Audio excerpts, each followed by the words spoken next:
حضرت معاویہ صحابی ہیں، کاتب وحی ہیں، حضور کے برادر نسبتی ہیں، صالح ہیں، ام حبیبہ بہن ہے ان کی جو حضور کی زوجہ محترمہ ہے، ان کا مقام بہت بلند ہے، لیکن ہم انہیں خلفائے راشدین میں شامل نہیں کرتے، اس لیے کہ ان کا جو خلافت کو اختیار کرنا یا حکومت اختیار کرنا یہ قبائلی عصبیت کی بنیاد پر تھا، باہمی مشورے کی بنیاد پر، لیکن 20 سال تک ان کا دور حکومت ہے اور کوئی خونریزی نہیں، کوئی غارت گری نہیں، کوئی اختلاف نہیں، کوئی بغاوت نہیں، کوئی جھگڑا نہیں، مدبر اس درجے کے تھے۔ اب آئیے آخری سٹیج آئی، حضرت معاویہ کو مشورہ دیا گیا، مغیرہ ابن شعبہ ایک بزرگ صحابی تھے، کہ دیکھیے جناب امیر، مسلمانوں میں اختلاف ہوا، 4.5 سال 5 سال خانہ جنگی رہی، اب اگر پھر معاملہ آپ کے انتقال کے بعد ایسے ہی چھوٹ گیا تو اختلافات ہوں گے، جھگڑے ہوں گے، مختلف دعوے دار سامنے آئیں گے، جنگیں ہوں گی، پھر دوبارہ جو ہے فساد ہوگا،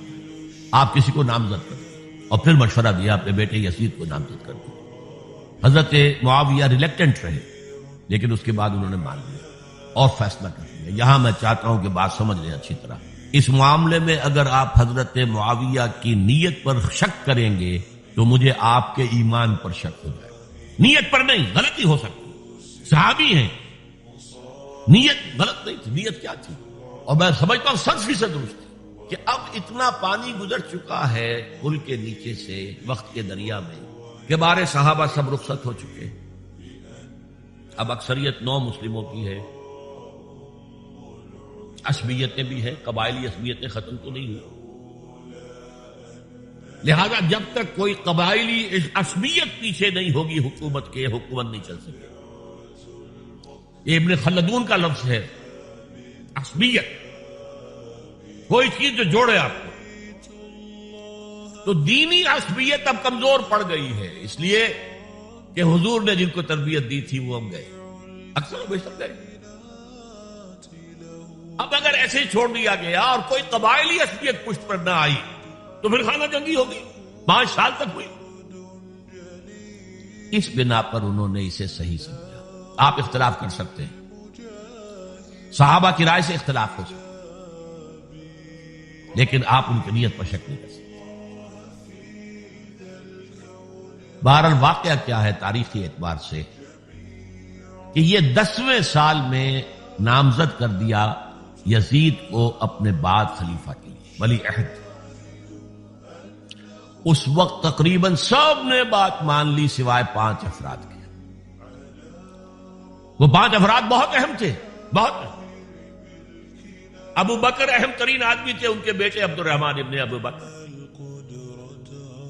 عمر نمبر 2 تھے، عبداللہ ابن عمر۔ زبیر عبداللہ ابن زبیر۔ عباس عبداللہ ابن عباس، اور حسین ابن علی۔ حضرت حسن کا انتقال ہو گیا۔ اہل تشیع کا کہنا یہ کہ زہر دیا گیا، واللہ عالم، میں کچھ نہیں کہہ سکتا۔ میں کوئی تاریخ کا محقق اس معنی میں نہیں، میں موٹی موٹی باتیں جانتا ہوں۔ بہرحال انتقال ہو گیا، 5 آدمیوں نے نہیں مانا، لیکن دیکھیے یہ تھی تدبر کی بات حضرت امیر معاویہ کی۔ کوئی دباؤ نہیں ڈالا، کوئی جبر نہیں کیا، کوئی کسی کو نقصان نہیں پہنچایا کہ نہیں مان رہے تو یہ کر دیں، نہیں۔ دیکھیں گے جب وقت آئے گا، جب وقت آیا حضرت معاویہ کے انتقال کے بعد، اب ایک صاحب جا چکے تھے، حضرت عبد الرحمن ابن ابی بکر فوت ہو چکے، اب 4 رہے، 3 عبادلہ، عبداللہ ابن عمر، عبداللہ ابن عباس، عبداللہ ابن زبیر، ایک حسین ابن علی رضی اللہ تعالی عنہم اجمعین۔ جب بیعت ہو گئی یزید کی تو اب ان کے درمیان اختلاف ہوا۔ یہ بات اچھی طرح سمجھ لیجئے، تاریخی حقائق، موٹے حقائق کو چھوڑ کر باریکیوں میں جب پڑھتے ہیں تو معاملہ غلط ہوتا ہے۔ موٹے حقائق کو سنتے، جیسے کہتے ہیں میکرو اکنامکس اور مائکرو اکنامکس، میکرو ہسٹری جو 2 ایک طرف ہو گئے، 2 ایک طرف ہو گئے۔ عبداللہ ابن عباس کی رائے ہوئی کہ اگرچہ یہ غلط کام ہوا ہے، یہ قیصر و کسریٰ کی سنت پر عمل ہو رہا ہے، لیکن یہ ایسی بڑی بات نہیں ہے کہ خون ریزی شروع کر دی جائے اور امن و امان ختم۔ یہی بات عبداللہ ابن عمر کی ہو گئی. یہ دو تو ایک کیا ہو گئے. مصلحت کہہ لیں جو بھی سمجھے، لیکن نیت پر حملہ نہیں کر سکیں گے. دیانتاً انہوں نے یہ سمجھا کہ اب جب کہ ہو گیا معاملہ تو ٹھیک ہے. حرام مطلق تو کہیں نہیں لکھا ہوا قرآن کے اندر کہ بیٹا نہیں ہو سکتا، کہیں نہیں لکھا ہوا. بہرحال ان دو کی رائے یہ ہوئی کہ اگرچہ کام غلط ہے لیکن اتنا غلط نہیں ہے کہ اس کو چیلنج کیا جائے اور اس سے جو ہے خانہ جنگی شروع ہو جائے اور فساد شروع. دو کی رائے یہ ہوئی کہ نہیں، we have to challenge it come what may. Abdullah ابن زبیر، حسین ابن علی رضی اللہ تعالی عنہما یا عنہم، تو یہ دو علیحدہ. ان دو میں اب اختلاف ہوا.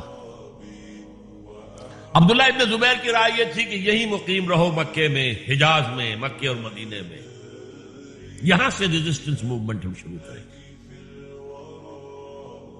کیونکہ یزید کی خلافت تو دمشق میں تھی، بہت دور. حضرت حسین کو خطوط آ رہے تھے کوفے سے. کوفہ حضرت علی کا صدر مقام رہا تھا، اور جن سبائیوں نے فتنہ پیدا کیا تھا حضرت عثمان کے خلاف وہ بھی وہیں آباد تھے. انہوں نے خطوط کا تانا باندھ دیا، آپ آئیے ہم آپ سے بیعت کریں گے اور کھڑے ہوں گے اور مقابلہ کریں گے اور اس یزید کی حکومت ختم کریں گے. ڈاک کے تھیلے بھرے ہوئے. حضرت حسین نے فیصلہ کیا کوفے جانے کا، بہت روکا. عبداللہ ابن عباس بہت ان سے بزرگ تھے عمر میں، اور ویسے بھی ایک اعتبار سے نانا تھے، ایک اعتبار سے پردادا تھے. حضرت عبداللہ ابن عباس حضور کے چچا داد بھائی تھے تو نانا ہو گئے کہ نہیں؟ حضور نانا تھے کہ نہیں؟ اور حضور کے چچا تھے حضرت عباس، ان کے بیٹے ہیں. تو اس اعتبار سے حضرت علی رضی اللہ تعالیٰ عنہ کے کیا ہو گئے؟ چچا. بہرحال میں کچھ گڑبڑ کر رہا ہوں اس وقت.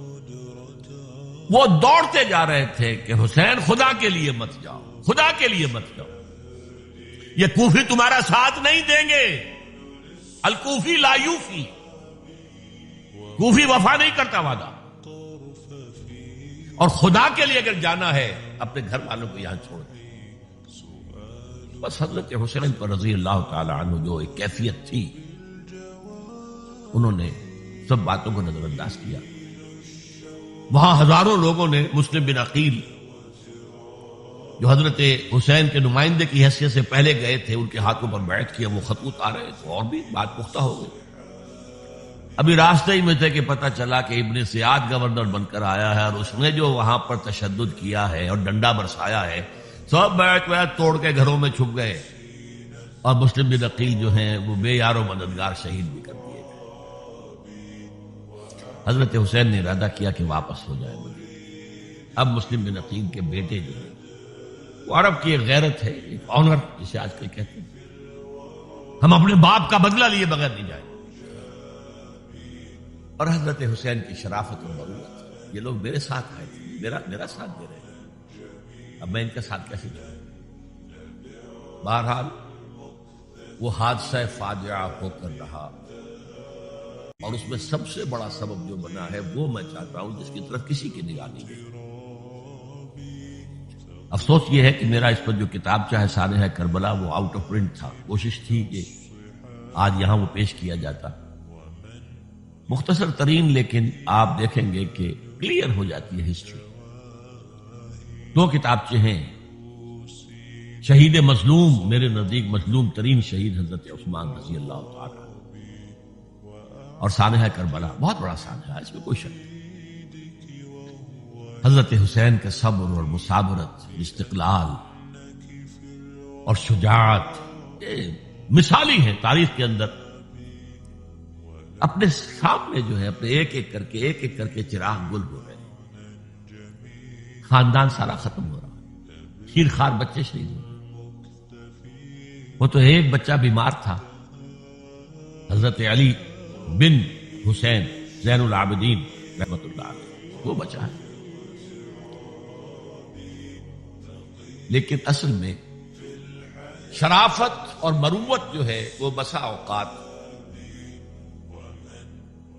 اپنی شرافت کی وجہ سے مار کھا جاتی ہے۔ حضرت حسین سے میرے نزدیک یہ ایک اسٹریٹجک مسٹیک تھی کہ جب کوفیوں کا لشکر سامنے تھا تو وہاں کھڑے ہو کر ایک ایک کا نام لے گا، فلاں ابن فلاں کیا تم نے مجھے خط نہیں لکھا تھا؟ اے فلاں ابن فلاں کیا تم نے مجھے خط نہیں لکھا تھا؟ سب کے راز فاش کر رہے ہیں، اور دیکھو یہ میرے پاس یہ تھیلے بھرے ہوئے تمہارے خطوں کے موجود ہیں، تم نے مجھے بلایا اور میں آیا۔ یہ بات تھی جس کی بنا پر اب ان کے لیے کوئی چارہ نہیں تھا کہ انہیں شہید کر دیں، ورنہ تو یہ ہمارا بھانڈا پھوڑ دیں گے جا کر یزید کے پاس، تو ہماری کھالیں کھنچ جائیں گی۔ یہی وجہ ہے کہ حضرت حسین نے 3 آفرز کی، مجھے واپس مسجد جانے دو، نہیں، مجھے یزید کے پاس جانے دو، نہیں، مجھے کہیں اسلامی سرحد پر بھیج دو، میں وہاں پر کافروں سے جنگ کرتے ہوئے زندگی ختم کر لوں گا، نہیں، ہیئر اینڈ ناؤ بیٹھ کرو۔ یہ حضرت حسین کی شرافت، غیرت، حمیت، مروت، اس کی خلاف، لہذا انہیں شہید کیا گیا اور پھر خیموں کو آگ لگائی گئی۔ یہ نوٹ کیجیے کیوں لگائی گئی؟ اگر تو یہ غصے اور انتقام میں اور وینجینس میں ہوتا تو حضرت علی بن حسین زین العابدین کو بھی شہید کرنا چاہیے تھا، نہیں کیا۔ اگر یہ اس طرح کا معاملہ ہوتا تو خواتین کی بے حرمتی ہوتی، نہیں ہوئی۔ اس میں بھی جلائے تاکہ وہ جو ایویڈنس ہے وہ ختم ہو جائے، ہمارے خلاف یہ جو ڈاکومنٹری پروف لیے پھر رہے ہیں، خیمے جلیں گے اور یہ تھیلے بھی جل جائیں گے اور یہ خطوط بھی جل جائیں گے اور ہم بچ جائیں گے۔ یہ ہے میرا تجزیہ۔ بہرحال اس میں کوئی شک نہیں کہ تاریخ انسانی کے عظیم حوادث میں سے وہ ہے، اور میرے نزدیک حضرت حسین رضی اللہ تعالیٰ عنہ کا اختلاف کر سکتا ہے، جو چاہے کرے، حضرت حسین سے اختلاف کرے اور اتفاق کرے حضرت عبداللہ ابن عمر، عبداللہ ابن عباس کے ساتھ، تب بھی ٹھیک ہے، اور اگر حضرت عبداللہ ابن عباس اور عبداللہ ابن عمر سے اتفاق کرے اور حضرت حسین ان سے اختلاف کرے، تب بھی شک ہے۔ معصوم کوئی نہیں، ہمارے نزدیک معصومیت خاصہ نبوت ہے، نبوت ختم ہوئی حضور پر، معصومیت ختم ہوئی۔ غلطی ہر ایک سے ہو سکتی اور آپ رائے رکھ سکتے، لیکن کسی صحابی کی نیت پر حملہ نہیں کریں گے۔ صحابی کی نیت پر حملے کا مطلب کیا ہے کہ محمد صلی اللہ علیہ وسلم تزکیہ نفس نہیں کر پائے، یہ ریفلیکٹ کرے گی حضور کی اس پوری کی پوری جد و جہد پر کہ شخصیت سازی نہیں کر پائے محمد صلی اللہ علیہ وسلم، معاذ اللہ ثم معاذ اللہ ثم معاذ اللہ۔ بہرحال یہ ہے تاریخ کے اعتبار سے ہمارے ہاں جو عظیم ترین ذی الحج کے مہینے میں حضرت عثمان شہید ہوئے تھے، 28 ذی الحج کو حضرت عمر پر حملہ ہوا تھا، 1 محرم کو ان کی شہادت ہوئی تھی، 10 محرم کو یہ سانحہ کربلا پیش آیا تھا۔ یہ ہماری اس ابتدائی تاریخ کے اہم لینڈ مارک سے جنہیں ہم شہادت کے نام سے جانتے ہیں، لیکن میں اب پھر دوبارہ کہوں گا یہ اللہ کی راہ میں قتل ہوئے ہیں۔ وَلَا تَقُولُوا لِمَنْ يُقْتَلُ فِي سَبِيلِ اللَّهِ أَمْوَاتٌ بَلْ أَحْيَاءٌ وَلَكِنْ لَا تَشْعُرُونَ وَلَا تَحْسَبَنَّ الَّذِينَ قُتِلُوا فِي سَبِيلِ اللَّهِ أَمْوَاتًا بَلْ أَحْيَاءٌ عِندَ رَبِّهِمْ يُرْزَقُونَ۔ لیکن وہ شہادت علی الناس کی ذمہ داری جو مجھ پر اور آپ پر ہے، حضرت حسین کو یاد کر لیں، حضرت عثمان کو یاد کر لیں، ان کے لیے کوئی رنج اور غم کا اظہار کر لیں، اس سے کچھ حاصل نہیں ہے۔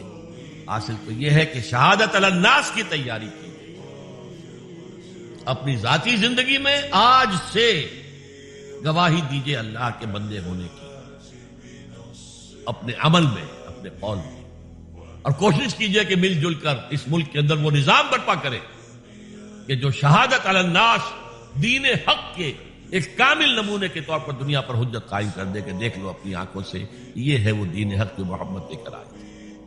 اللہ تعالیٰ مجھے اور آپ کو اس کی توفیق عطا فرمائے۔ باقی یہ کہ یہ